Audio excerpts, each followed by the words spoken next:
All right. Hey, everybody. Welcome back to this episode of Think Business Live. Looking forward to sitting down with Mark Bello. Mark, always good to see you. And looking forward to talking about, you've been practicing law for over 40 years, and then you become this esteemed author,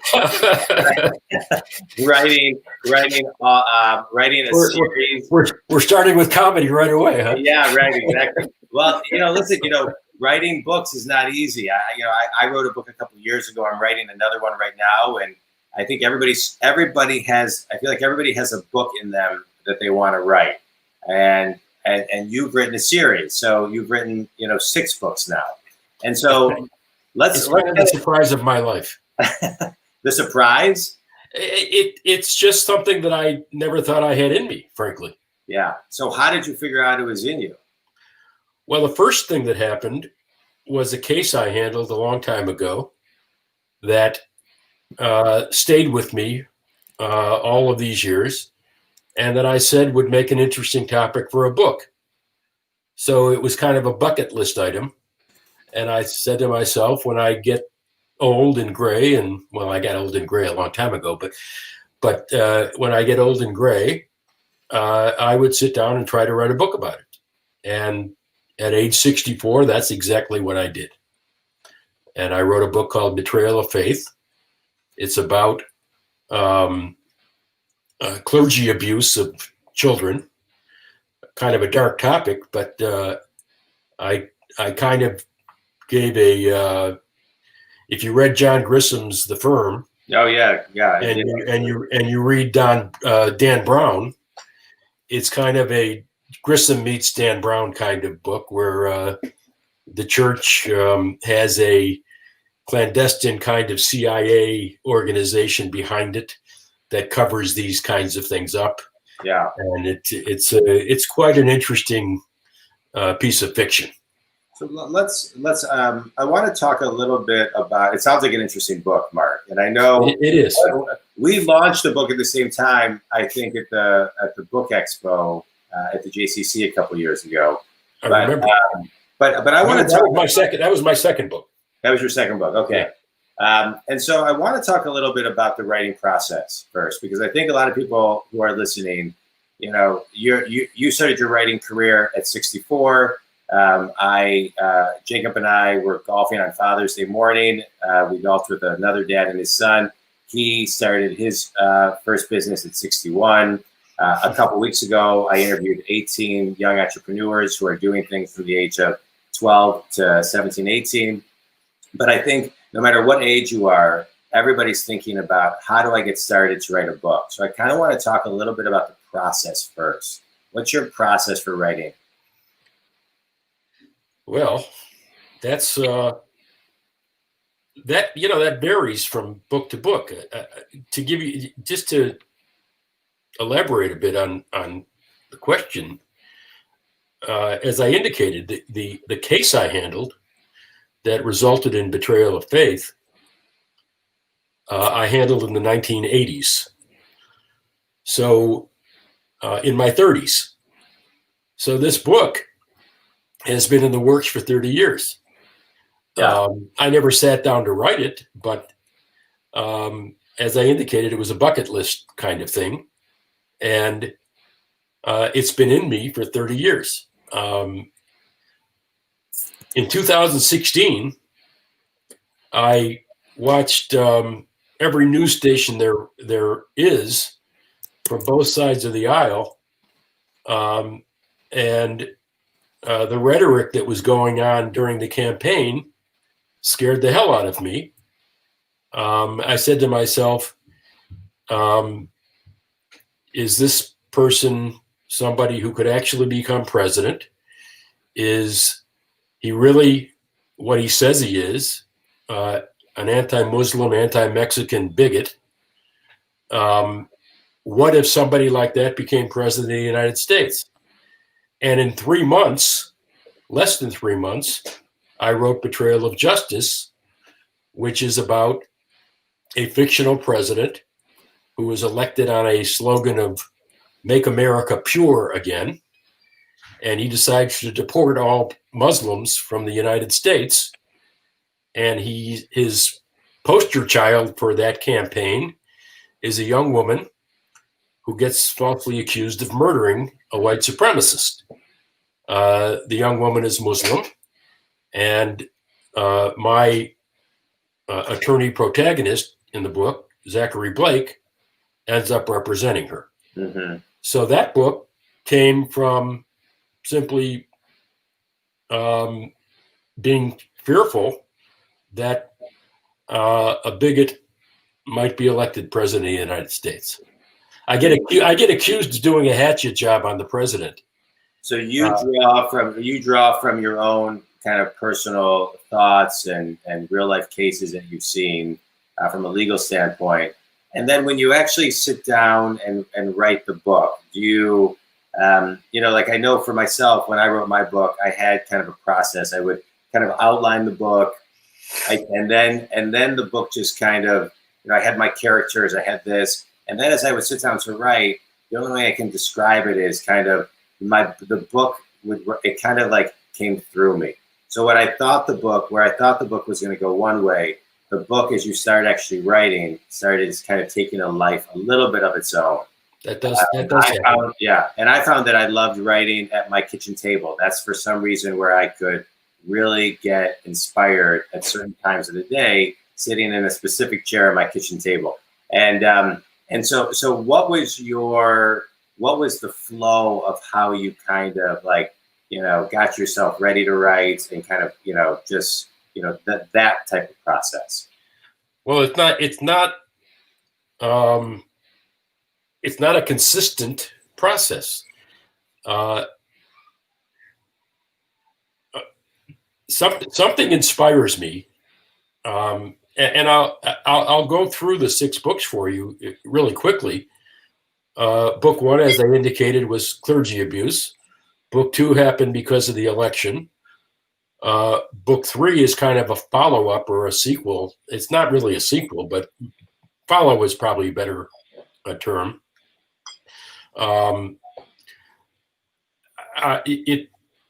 It flowed from a report I read about domestic terrorism. And the second book finishes where the white supremacist who was responsible for everything that happened, I don't want to ruin things for people, but a crony of his in book 3 decides on a revenge plot, for lack of a better way to say it, and he decides to release sarin gas in Dearborn, Michigan, which, as you and I know from being in Michigan, has the largest population of Muslims in the United States. That's what book 3 is about. Book 4 is about police and black citizen shootings, which has been in the news. And the incentive for that was the various incidents that happened well before George Floyd, by the way. Book 5 is about school shootings. And that tale is told from various points of view. And book 6 is about a candidate for the Supreme Court who was accused of sexual assault when he was younger. So all of my books come from incidents that have occurred in real life that have had at least an impact on me. Yeah. And were books I felt would be interesting to the American people. Yeah. You write a lot about social justice. And so someone who's listening right now, there's so many things going on in the world where people are really stepping up and having a voice when it comes to social justice right now. And so what's your next book going to be? The next book is the one I last mentioned, which is it hasn't been released yet. The Supreme Court candidate and sexual assault. Oh, gotcha. That's probably going to be ready maybe Christmas. August 1st, I'm releasing Betrayal High, which is the school shooting novel. Gotcha. Okay, I thought there was one more. There is one more after that. Yeah. Okay. And I'm working on a book about immigration, kind of a tale of two different ethnic groups.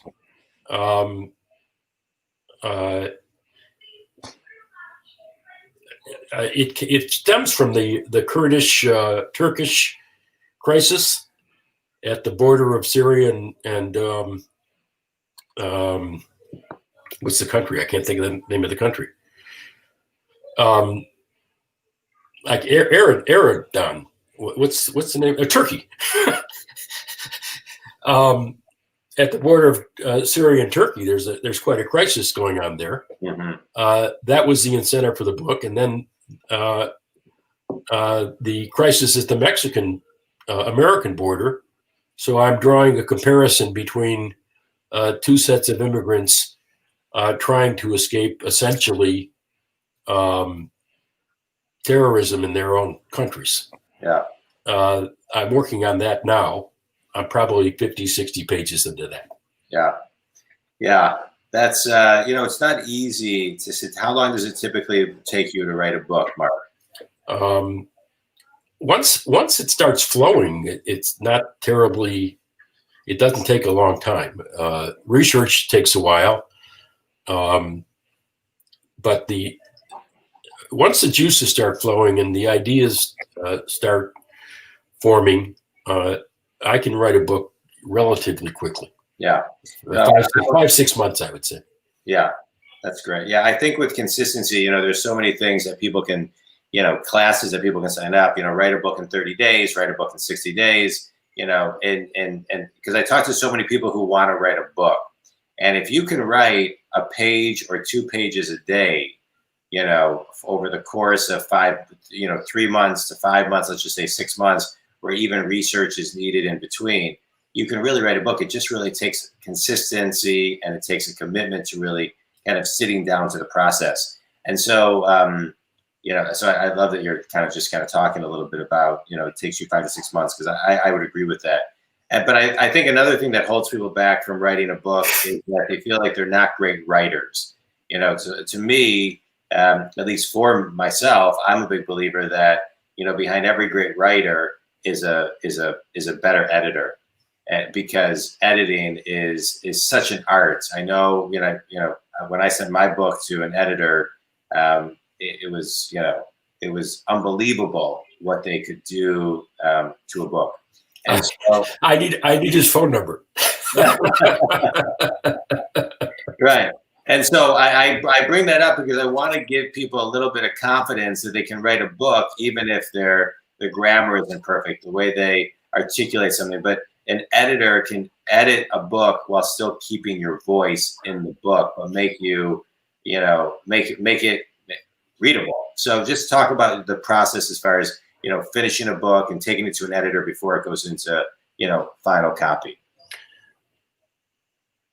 Well, I guess I haven't had exactly the same experience you have. I've had positive and negative editing experiences. I won't mention companies or names. I've had some editors who have suggested to me that a chapter on this or that would add to the book, and I've gone back and written those chapters, and they've made my books better. I've had editors who have suggested things that I believe were incorrect and I ignored. Mainly for me, it's been either enhancement or punctuation and grammar corrections, even though I have pretty good command of the English language. I'm an English major. I went to college and majored in English literature. Law school obviously helps you write the law. So the combination of English literature and the law, I don't want to say I'm a natural, but I I do know how to write. Yeah. And I do know how to write the law. Having said that, just another perspective. Somebody who can either proofread your book, read it and give you ideas, read it and correct it. Yeah. All of those things are important. And again, what I tend to do, and I don't know what your experience is, because I think you write more business oriented. I write business. Yeah, my first book was fiction. Business book. I wrote a parable, and well, I read one of your books. I don't remember what it was called, but I think you gave it to me actually. Yeah.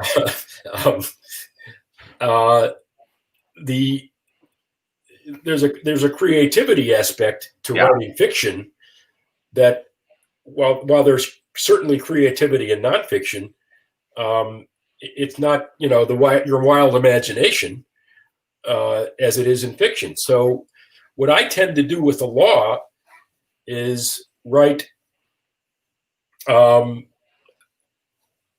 what I think the legal system or my lawyer protagonist, Zachery Blake, would do with a case. Yeah. Somebody else looking at it might say to me, you're writing too technical. You're writing without giving him a personality. You're writing without feeling. I'll give you a great example. There's a scene in one of my books where he's playing catch with his son. That wasn't in the book.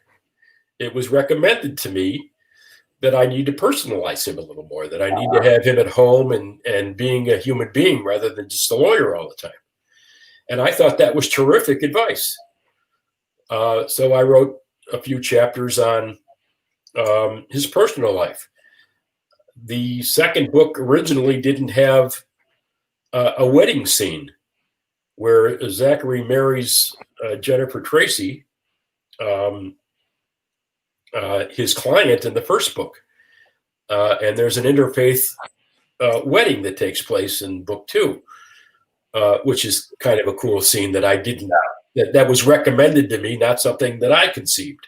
Yeah. So there's all kinds of advice that you can get and take from qualified people that I think is valuable. And I think all of us can at least listen to and take advice from others. Yeah, I agree. What's the biggest thing you learned about yourself as a writer? That I could do it. Yeah.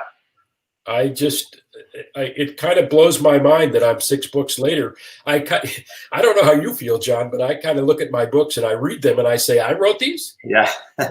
It's a weird experience. Yeah. Yeah. I loved writing my first book. I found it incredibly therapeutic.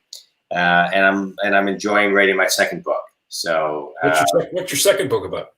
My second book is a business book, but a little bit more kind of where instead of a parable, it's just kind of one page. Each page is kind of like, you can pick it up and read it from beginning to end, or you could pick it up and just open up a page, and each page kind of gives you a business tip to get you unstuck and grow your business. Okay. So, yeah.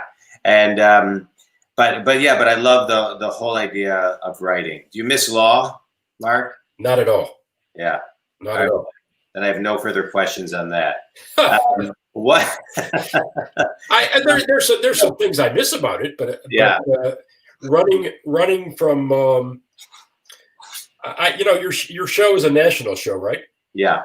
Okay, so international. You and I are both Detroiters, right?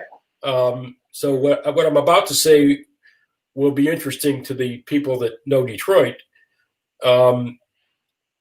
The law became a 5-6 county practice. So you're running from Wayne to Oakland to Macomb to Washtenaw to Ingham to Genesee.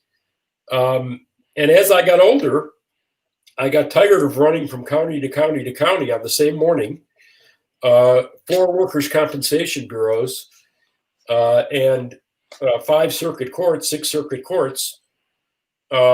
And getting beat up by judges and other attorneys. Yeah. It's a tough way to make a living, and I'm not shy about saying I was somewhat burned out. Yeah. But I wasn't sorry to move on. call it a career.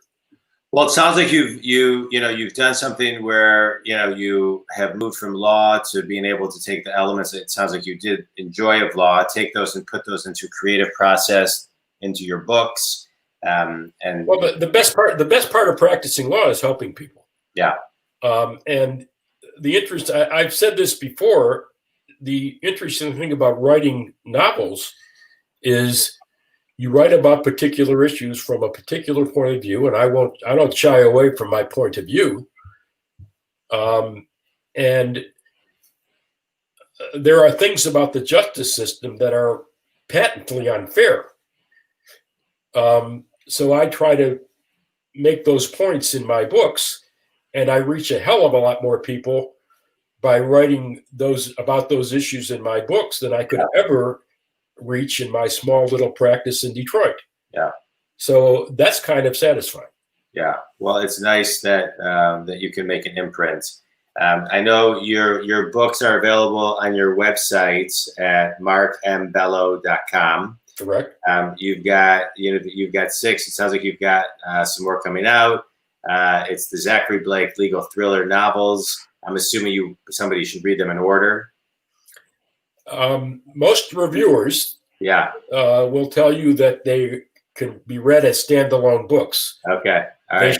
They should be read in order because his character progresses throughout the series.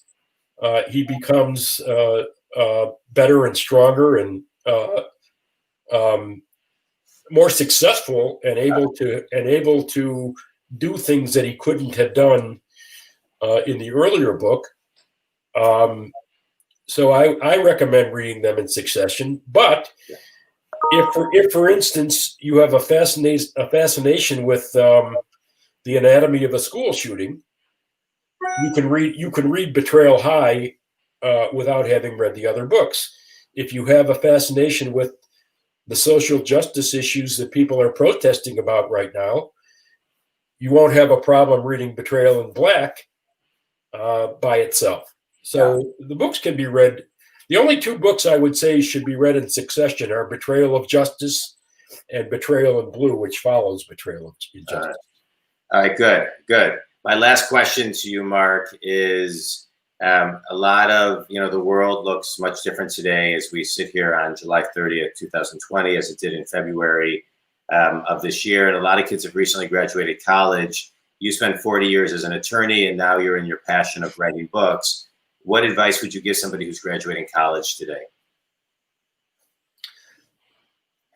Graduating college? I want to go further back than that. I would suggest to a person who is in college or going to college that they concentrate on something marketable. For me, college was an extension of high school. I took a bunch of courses. I tried political science. I tried some of the sciences to make my mother happy and prove to her that I shouldn't be a doctor because I didn't do very well in science. Yeah. I took a few business courses. The classes I liked were writing classes and English classes, but they're not a marketable career.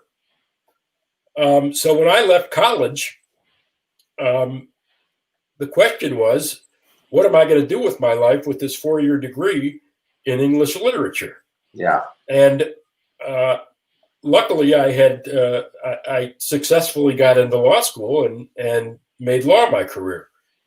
I believe people should go to college at least with some idea of what they want to do and what courses they should take toward a career rather than a degree. Yeah. Just to give you an example, my son-in-law is in the logistics field, and he majored in college in supply chain management. That degree made a big difference in in the jobs he was able to seek and obtain in his career. It never occurred to me, stupidly, to look at college as something more than education, as a career builder. And my strong advice to people who are in college now is to look at college as something that will help them get a job out in the marketplace. Yeah. As opposed to just an extension of high school like I did. Yeah. I had to go to law school. I mean, I might have been able to get a job as a journalist or something like that. But other than that, I took no broadcasting classes. Yeah. I took no communications classes, which might have helped for law school. So I just think that, and I think this is true for counselors and advisors. I think people should have some focus in college as to what their career is intended to be. Yeah. They may change their mind. They may have to take more courses or shift focus, but at least go into it with a career in mind. Okay, good. All right, Mark. Well, I appreciate you sitting down with me and sharing about your books and sharing your thoughts. Thank you so much to everybody who's listening. Thank you very much. If you're interested in Mark's books, check them out at markmbello.com. Thanks, Mark. Please be interested. Thanks, Mark. Appreciate you. Take care. Bye.